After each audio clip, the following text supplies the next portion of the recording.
Elle s'appelait Siem, elle n'avait que 18 ans. Le corps sans vie de cette lycéenne a été retrouvé ce matin. Oui, dans un bois tout près de la Grand-Combe, près d'Alès dans le Gard où elle habitait. L'homme qui était en garde à vue est passé aux aveux. Stéphane Burgat, vous êtes sur place. Oui, effectivement, il passe aux aveux après avoir initialement nié tout contact avec Siem ce soir-là.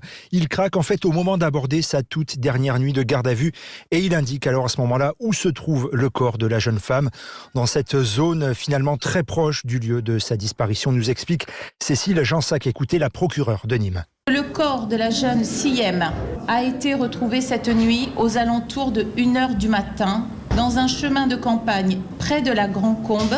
L'endroit était relativement isolé. Le gardé à vue, lien de famille éloigné de la victime, indiquait avoir tué la jeune femme dans le cadre d'une dispute liée à leur relation amoureuse, alors même qu'ils s'étaient retrouvés la nuit des faits en toute intimité.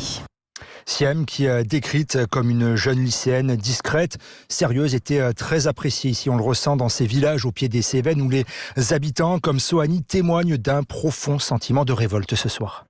Ça fait que c'est une honte qu'une petite de 18 ans, qu'on lui a fait ça, quoi. C'est bien triste, hein. On est malheureux, ça peut arriver à nos enfants de nos jours, on a l'abri de rien. Même si c'est une dispute, ils n'avaient pas à faire ça. C'est inadmissible, c'est pas pardonnable, ça. Il faut que justice, elle soit faite pour cette personne, en fait.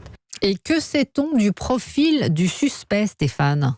Eh bien écoutez, c'est un multirécidiviste âgé de 39 ans. Son casier judiciaire fait état de 13 condamnations, dont une lourde peine, 12 ans pour vol à main armée. Il était également attendu cette semaine devant les assises du Gard pour vol avec violence et séquestration. Procès bien évidemment ajourné. Et les villageois, comme les proches de Siem, continuent de s'interroger pourquoi cet homme était en liberté. Eh bien parce que toutes ces peines avaient été purgées. Nous répond ce soir son avocat Jean-Marc Darrigade. Il avait exécuté toutes ses peines. Il allait certes être jugé pour un nouveau fait, mais en fait en réalité c'était un fait qui était très ancien, qui avait 11 ans d'âge. Voilà. Donc si vous voulez, c'est normal qu'au bout de 11 ans, quelqu'un sorte de prison. On ne peut pas rester en détention provisoire pendant 11 ans. C'était normal qu'il soit en liberté. Voilà, quoi qu'il en soit, un nouveau temps judiciaire commence pour confronter déjà les déclarations du principal suspect et une forte attente, notamment autour des résultats de l'autopsie la semaine prochaine. Stéphane Burgat, vous le disiez, cet homme de 39 ans, multicondamné, a parlé de relations amoureuses avec la jeune lycéenne.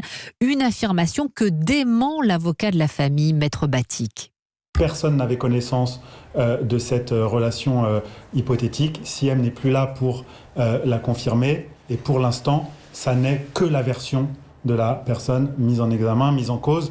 Il est tout à fait probable que cette relation n'ait jamais existé. Elle voyait ce monsieur comme une nièce voit un oncle, comme une petite sœur voit un grand frère. Il y a un grand écart d'âge entre les deux. Et la relation qui faisait le lien entre Siem et ce monsieur, c'est simplement qu'elle gardait les enfants de sa cousine très régulièrement.